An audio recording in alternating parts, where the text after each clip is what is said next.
Sad day in the hip hop community. Oh, we are live. Let's go.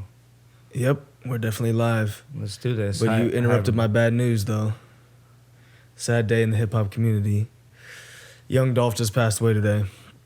Crazy. I feel like people be dying left and right in the hip hop community as of late. I feel like, did this happen like back in the 90s and early 2000s?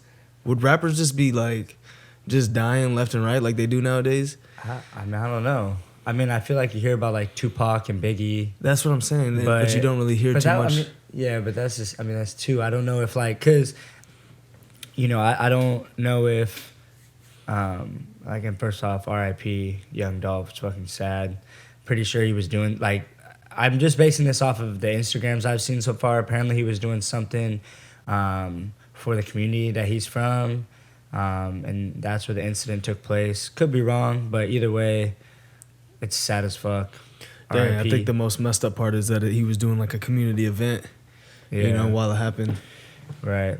Well, that being said, to answer your question, I don't know if, Young Dolph will go down with the same legacy in as far as hip hop that, Tupac or Biggie did. So I guess I wonder, were there a lot of, rappers that weren't necessarily on that mogul level that were, being shot and killed? And probably, think about where a lot of, probably prominent rappers, like, come from as far as, like, a lot of, their out of the mud stories, like, when they do go back to those communities, like, that poverty isn't gone. Those people are still struggling, or those communities are still struggling. So, my guess would be, yeah, probably. There's probably still a lot of artists dying in the 90s. Yeah. Well, despite the bad news, as tragic as that is, today's episode, we hit, let's see, we had a good workout today, right? It was okay. We didn't really have much left. I was sore everywhere, so yeah. We did shoulders, a little bit of back. But we've been hitting it pretty hard. I feel like we're both in building phases, I would say. Like we're both kind of... I'm definitely not cutting, I tell you that, the way I've been eating. Right. I for sure ain't cutting yet. So, yeah, so we've been focusing on hypertrophy, basically bodybuilding for the most part. We like to keep our training pretty balanced, with incorporating athletic stuff and mobility and all that. But right now, as it stands, we trying to make them gains. Yeah, it's winter season, it's bulk season. Exactly. So for today's episode, we're going to go over the top 10 exercises for muscle building, the most effective exercises you can do to put on the most amount of muscle possible. I have a feeling this episode's going to appeal more to the fellas out there, but this is a great episode for the ladies too. We got some great... Let them know. No, for real, because I feel like when ladies hear muscle building, it kind of turns them off a little bit. You know what I'm saying? Like they don't like the word build or like bulk, especially if you tell a lady if you tell one of your female clients that you're gonna put on a bulk, right, they freak out. So, just to be clear, there's no really such thing as toning. When ladies are talking about that's the first thing I thought of too. Yeah, when ladies are thinking about getting toned, what they're actually talking about is building muscle and leaning out. Right, the combination of about both. Right, the combination of those two things.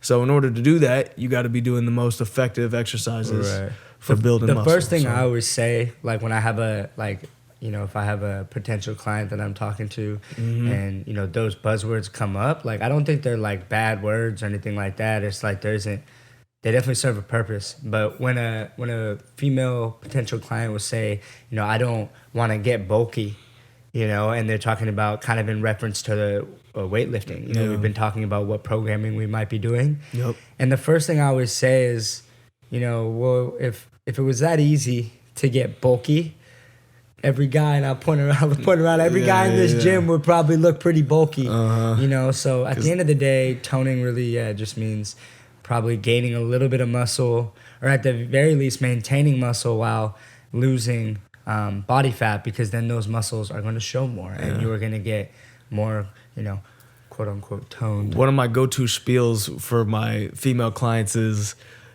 if you ever wake up one day and you look in the mirror and you're just jacked out of nowhere, you just wake up and you're just bulky, let me know and we'll adjust something. But it's never, ever, ever going to happen overnight.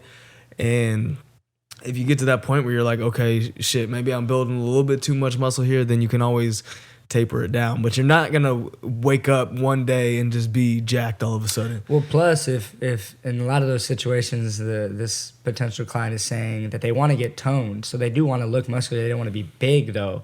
If they got to the point where they look too, quote unquote, bulky to themselves, well, muscle helps you burn fat. So at that point, you would just put more energy into, fat burning activity, and the muscle would only help aid that process. Exactly. Whether if you start, obviously eating into that muscle by doing a lot of cardio or long form cardio, but that would be a good problem to have. I think if you have too much muscle is good for you. It's a good thing. Yeah, it's very good for you, at least physically, and probably in a lot of ways, like emotionally, in the sense of hormones and stuff like that. Yeah, hormones, psychologically, confidence-wise. There's a lot of things. But, I think we addressed the ladies. We covered that. We got that out of the way. Now for my... biggest disclaimer ever. Exactly. For the fellas out there, though, these are the lifts you need to be doing. If you're not building muscle, these are the lifts you need to be doing. For the hard gainers out there. For the hard gainers, for the skinny dudes, people trying to build their metabolism, these are the ones. Our top 10 exercises. Why don't you go ahead and kick it off, P? What's the first one? I feel like the first one always going to be pretty self-explanatory, and that's deadlift. Yeah. The first, 4 of these are, if you ask any fitness professional, the first, 4 that we're going to go over, I guess, well, actually, never mind. I take that back because these aren't in any particular order. But there's about 4 or 5 on these that if you ask any person that knows, that has their wits end in fitness and health, they'll tell you these exercises. So it's not like these are a whole bunch of new unconventional exercises. These are the ones that have withstood the test of time. They're tried and true. They always work. But we'll go through a little bit about what we like about each exercise as we talk about it. So Paydyn kicked it off. He said the deadlift, right? So what do you like about the deadlift? I think in general, people are very internally rotated, right? A lot of us, because of this new age of technology, have some type of phone neck or are sitting a lot on the computer, just leaning forward in general, whether that's, the things I just mentioned, or even driving, or just general posture. I think gravity is obviously pulling all of us slowly into the ground, which is why you see that, elderly woman, moving very slowly down the street, holding her back, leaning forward, bent knees. That classic posture, yeah. Exactly. And I think the deadlift is, a full body movement. It's a compound movement. It's very functional. And so for the combination of those things, I think you maximize the opportunity to build muscle.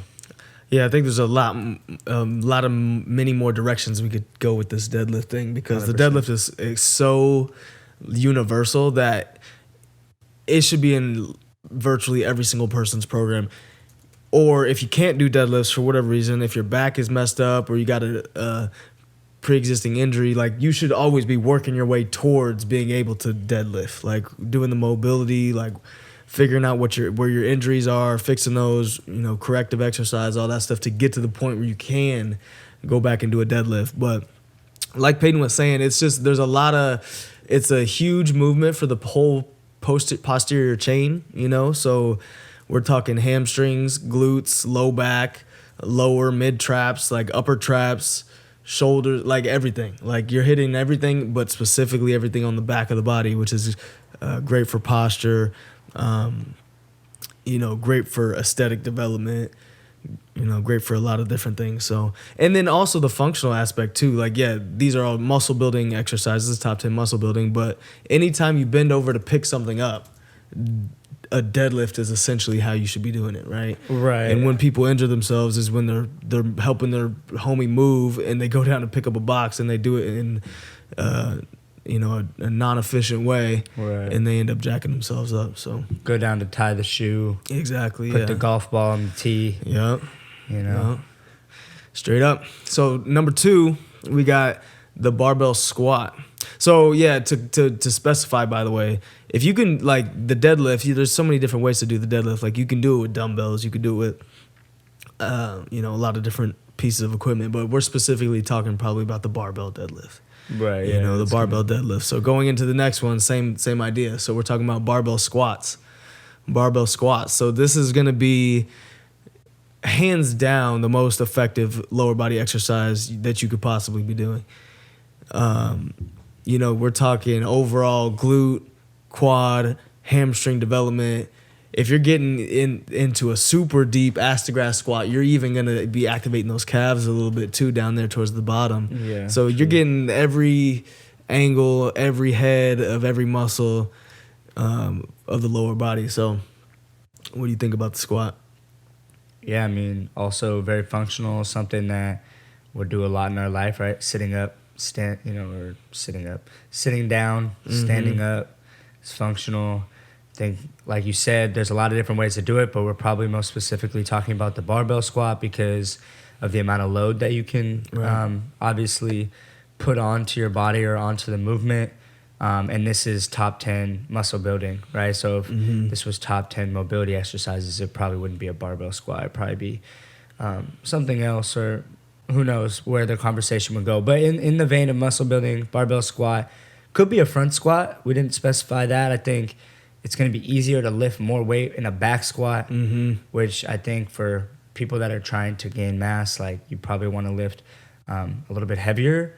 But at the same time, like you can lift heavy, on the front squat. You're just probably not going to do as much, but you're probably going to have better posture doing it, which is probably the way to approach it.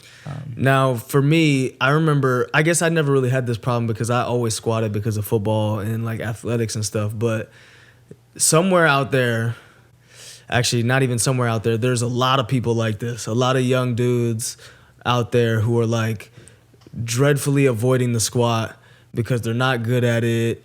It's uncomfortable. It's exhausting. Like a whole list of reasons why they don't want to be doing the squat. So what they'll do instead on their leg day is they'll go leg press, they'll hack squat, they'll leg extension, leg curl, lunges. They'll do all these exercises, right? But to give you an idea of how effective the squat actually is, you could probably take the top other like 3 or 4 leg exercises and combine them, and they still wouldn't be as effective as nice deep range of motion, heavily loaded barbell squats. Yeah, and I think for that specific example too, I mean, you're bringing up like younger individuals, people that are probably like participating in sports or things that are more like I would say active. people probably who are not participating, because for me, like that was my reason why I did squat, is because of football and being an athlete growing up, But yeah, no, true. But people that are like you're saying, people that are avoiding it, right? They're missing out on a lot of those benefits. Plus, I just think when you're doing things that are mainly, I guess, like fixed ranges of motion, right, or like a fixed plane as far as a machine goes, you're not getting those stabilizer muscles involved. It's not extremely functional, and I think you're setting yourself up for an injury. Yeah, 100%.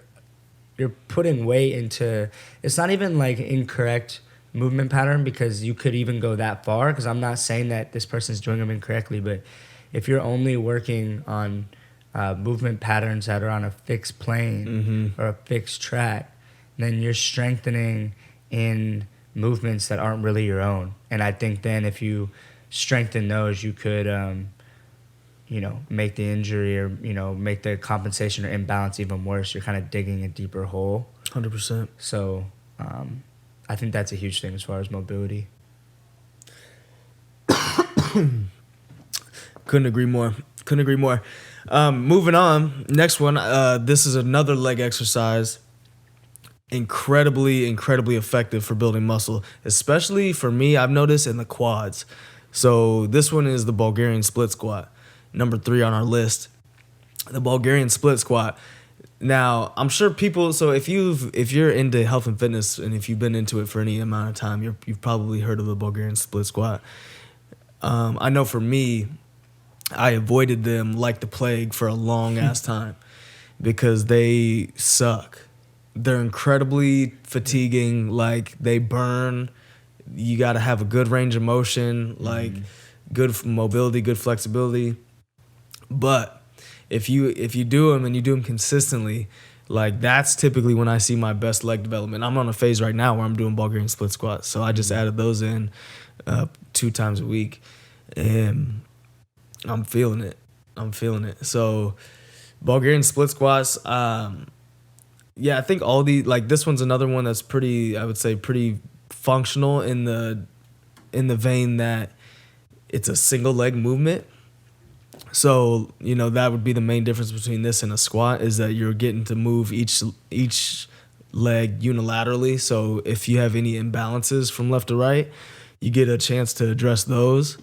And then you get those like stabilizer muscles coming from the adductors and abductors that you don't get quite as much from a traditional squat. Yeah, 100%.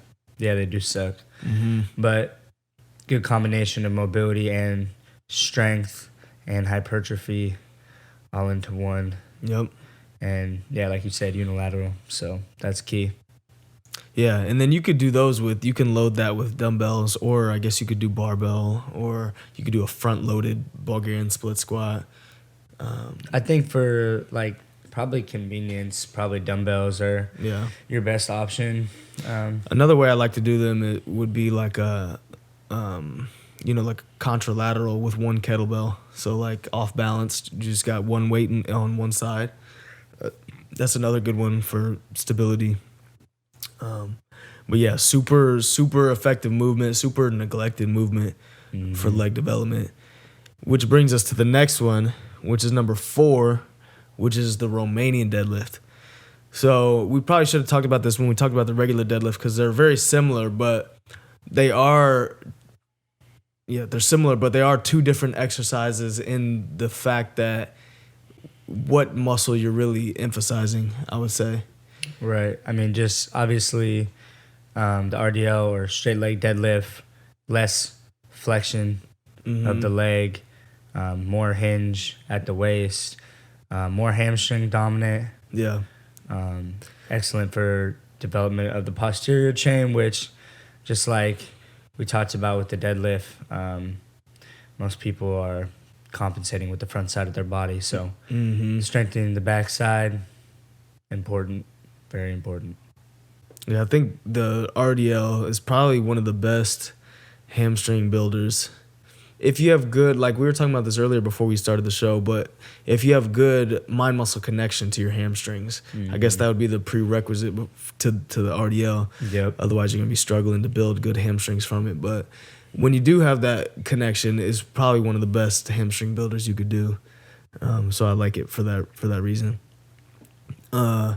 Moving on to the next one, we got the upper body. We're moving a lot of the ones we started off with. Actually, all of them we started with are lower body movements. No particular order. Yeah. I think both of those, like deadlift and squat, are for sure the first 2 that pop into my mind. And really the RDL and the split squat are just variations of those 2 major movements. So I think we kind of got into upper body after that. Mm-hmm. So that leads us to the bench press. So this is number 5 on our list, the bench press. They call the bench press the squat of the upper body. They call it the squat of the upper body. Pretty much, I'm not really sure that there's a muscle that you're not using in the upper body when you do a proper bench press. Like most people would immediately will know that they're hitting the chest, shoulders, and triceps, right? Right. But if we're in a good biomechanical position and everything is stabilizing properly and you're squeezing in the right areas, you're working the back as well on the bench press. Oh, you need like good lat activation and hopefully not overactive traps to get the shoulder in the right place to bench with like proper form or like I guess like efficient biomechanics, whatever fancy way you want to say it. But again, not in any particular order because, like I mentioned with the deadlift, like posterior chain, so important for everybody, especially people that suffer from like postural stuff. So, some of the other exercises we'll talk about upper body wise.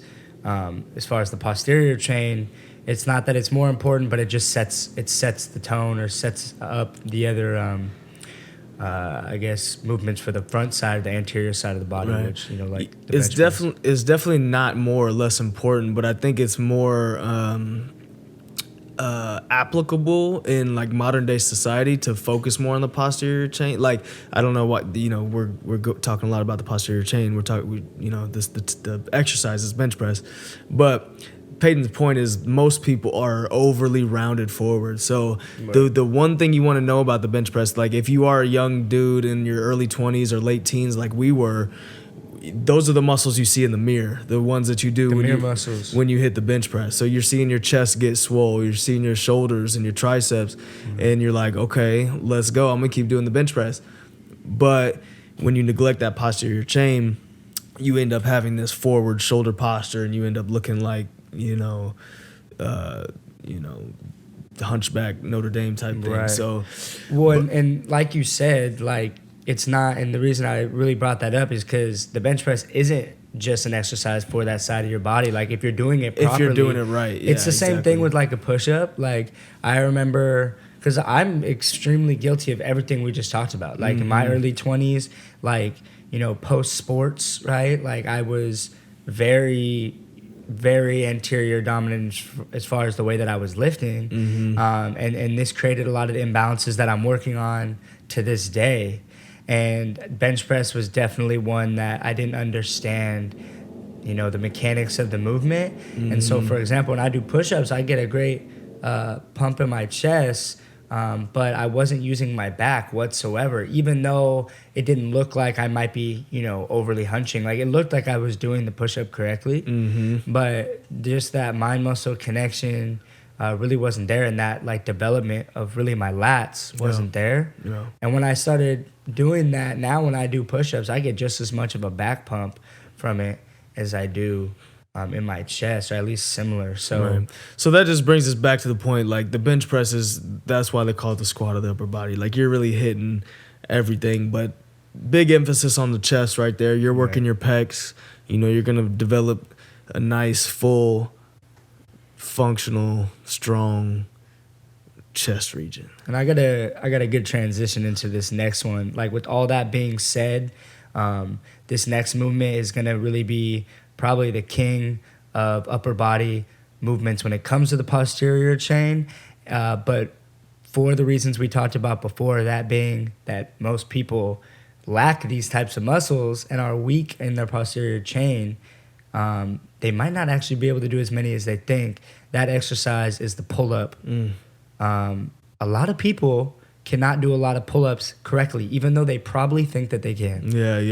Yeah. And not only that, but kind of what you were alluding to when we talked about the previous exercises, sometimes somebody will look like they're doing a pull-up right, but but the movement pattern and the areas that are actually firing in that exercise are not what's actually supposed to be firing. So the pull-up, so if you can do a solid chest up, shoulders back, scapulas depressed pull-up with perfect position where you bring your chest up all the way to the bar, then the pull-up is probably the most effective lat builder that you could be doing.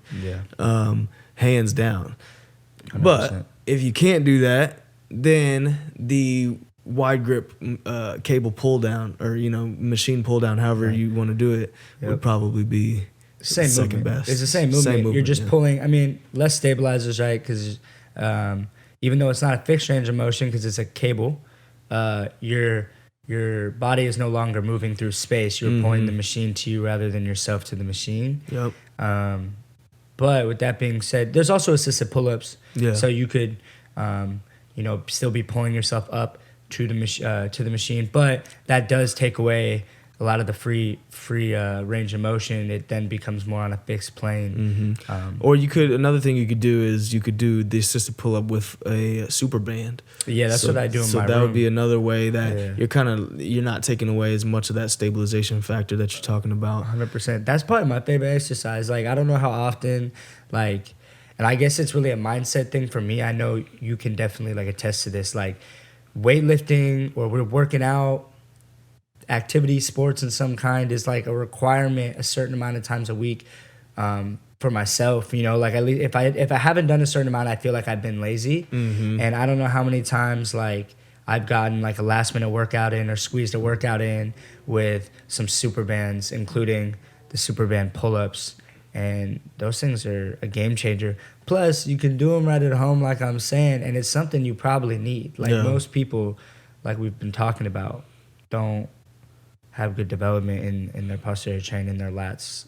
So that's primarily for the lats.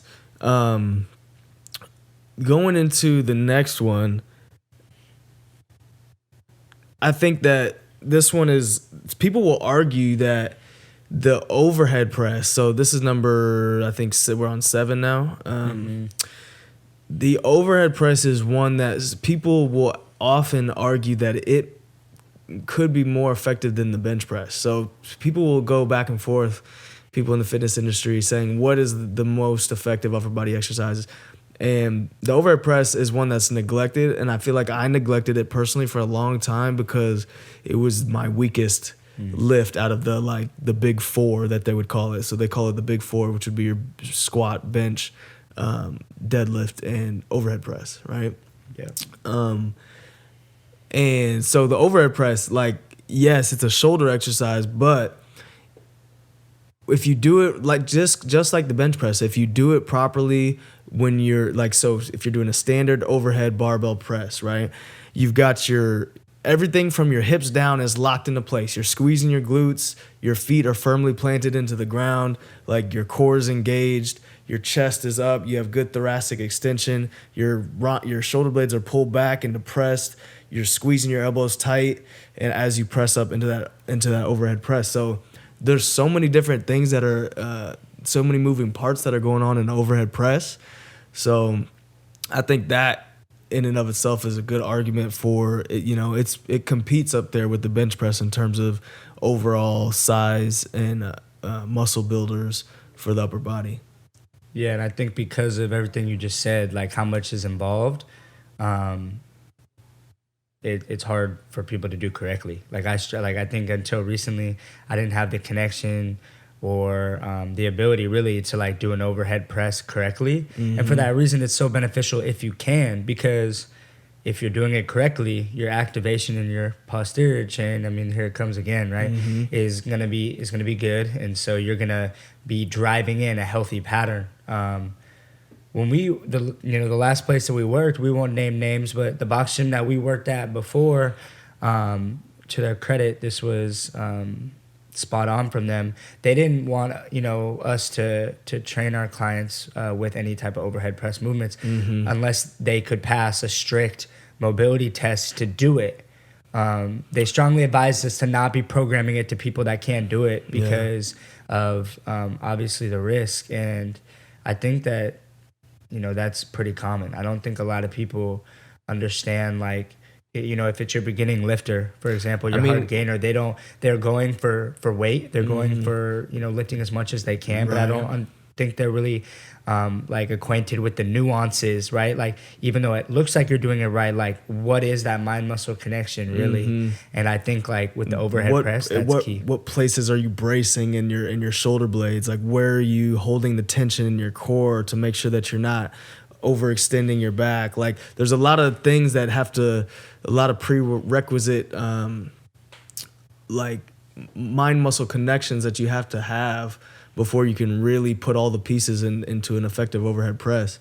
But I mean, even like me and you as fitness professionals, like, our shoulder mobility is really not that good either. No, it's pretty poor, and we're not even close to being the average person. So the average person, exactly. If you take that person and you try to have them do an overhead press effectively, there's a lot of things that they might not have in place for them to really get the most benefit out of that. So you really want to make sure that, you know, your form is 110%. And that's okay. Like, I think like working with yourself where you're at is what it's all about. Like it's kind of like with yoga, it's a practice. Like like you can't beat yourself up about, you know, where you're at. You just got to continue to work towards it. And with that being said, all of, you know, these exercises that we're going through, if you can't do it correctly, there's a regression that you should be doing to build your way up until doing, you know, the full movement.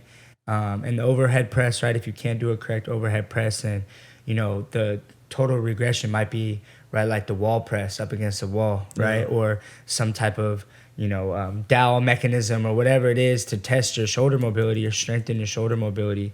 You know, those are things that are options, right? So even us, we do this for a living. Like, we train people for a living. Like, our overhead press isn't where it will be, should be, whatever word you want to use. But that's okay. There's other ways to go about it. Factual. Because it's probably going to be hard for somebody that if you're just learning what this exercise is right now, then you probably haven't done it enough, you know, to do it, you know, perfectly. And so there's work there to be done. Yep. That leads us into number 8. And our last 3 exercises actually are all different row variations. So rowing, very, very important movement pattern when it comes to building muscle. And the first one is a barbell row. So this one is special because so we've been talking about like prerequisites and stuff like that for movements, but this movement particularly, like, in order to do an effective barbell row, you have to be able to do an effective RDL, right? Or an effective hinge. So that is the primary thing. You got to be able to get yourself into that, you know, 30, 45 degree angle of hip hinge and hold that with good core stability and good biomechanics, good posture and everything as you go into that row. But once you get there and once you can do that, the barbell row is another one of the best upper body builders you could possibly be doing for the lats and, you know, the rhomboids, the middle, lower traps, basically everything in the back, you know, rear delts even to some extent. So barbell row, and then that's the one that you can load the heaviest. So that's probably the most out of any of the back exercises that we'll talk about, or that we have talked about. This is the one that you can load the heaviest. So that's where the real benefit will come from the barbell row, in my opinion. Yeah, I agree with a lot of that. I think, yeah, you can definitely load a lot of weight. I think the only thing that pops into my mind that goes against that is just that because it's more free weight than maybe like a seated row, there's more stabilizers involved, which might make it harder to do it correctly if you're doing a lot of weight. But, you know, as much as I hate to admit it, I think there is some merit to being able to row a lot of weight, even if it's not the most technical of form. But I think again, like, with that being said, like, to anybody that's like, well, perfect form of everything, that's kind of how I am. But I think, like, if your goals are, you know, aligned with something a little different than what somebody who wants to have perfect form all the time might have, I think there's a purpose for it. Yep. So yeah, you can definitely get a lot of like mass and size out of the row. Exactly. Which leads us into our next type of a row, which would be and actually I'm going to skip down to the last one we had on the list. And we had actually put seated row. So I think for the reason that Paydyn put, or that Paydyn had just said, is that you don't have to focus. So for the negative reasons of some of the other exercises we talked about, this one, you're in a more stable environment and you're relying less on like the stabilizer muscles. And there's a lot less moving pieces, so you can really isolate that back movement. But as we were going through this episode, I actually think that we should replace that one with a dumbbell row. like a single arm, Unilateral. a unilateral single arm dumbbell row. I think would be in terms of muscle building. They're two really great exercises for the back in general, you know. But I think if you wanted to go with either one of those, we had picked the seated row. But I think a single arm unilateral dumbbell row is a good one. Yeah, no, I agree. I think I do it more than I do the seated row. I do dumbbell row more. Was that 10 or was that 9? This is 9. I skipped the one we're gonna get to after this. I got you. That's 10 though? Yep. The extra dot is just an extra dot. Yeah. Okay, so we almost made it. So wanna do the honors. So I'll lead us into the last one, which is another type of a row. This one is a little bit more. Some people might call it risky or injury prone, but I love this exercise, and it's the upright row. So this was one of my favorite ones for the delts, specifically the lateral head of the delt, the upright row. Now, the main thing that people will run into on the upright row is sometimes they'll get some impingement in the shoulder as they lift their elbows up.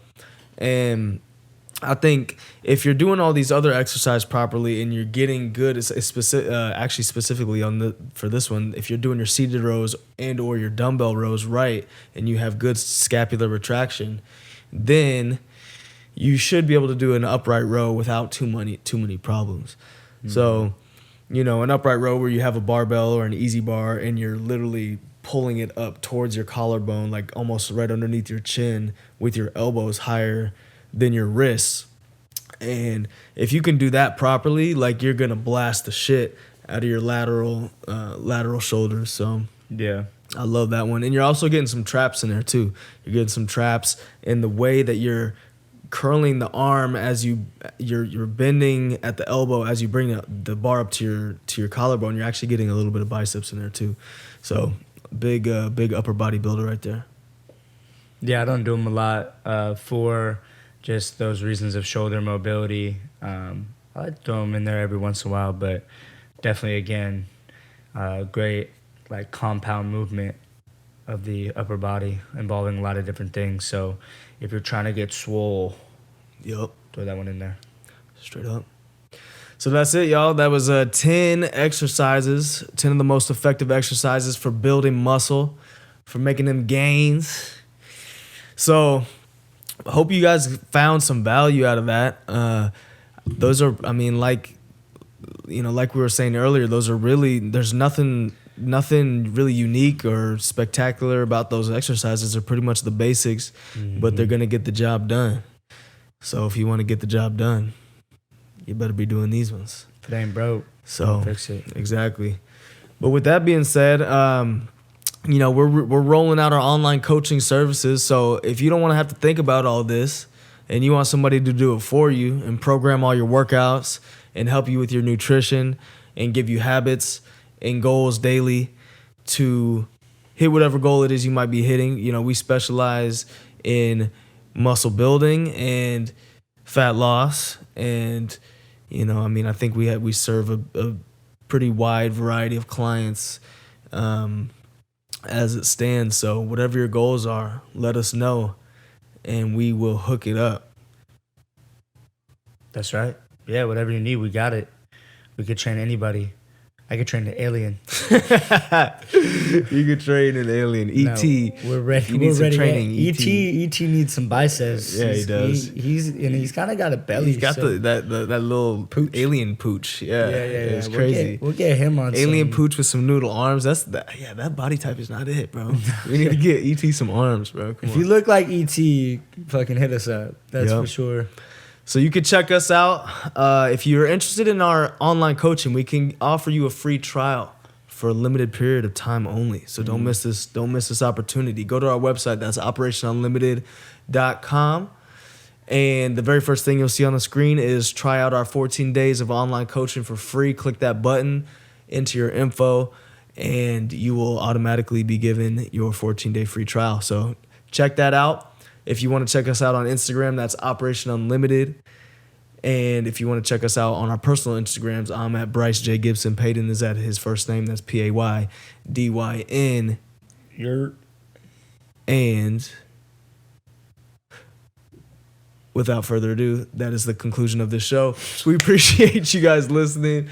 And until next time, peace. Peace.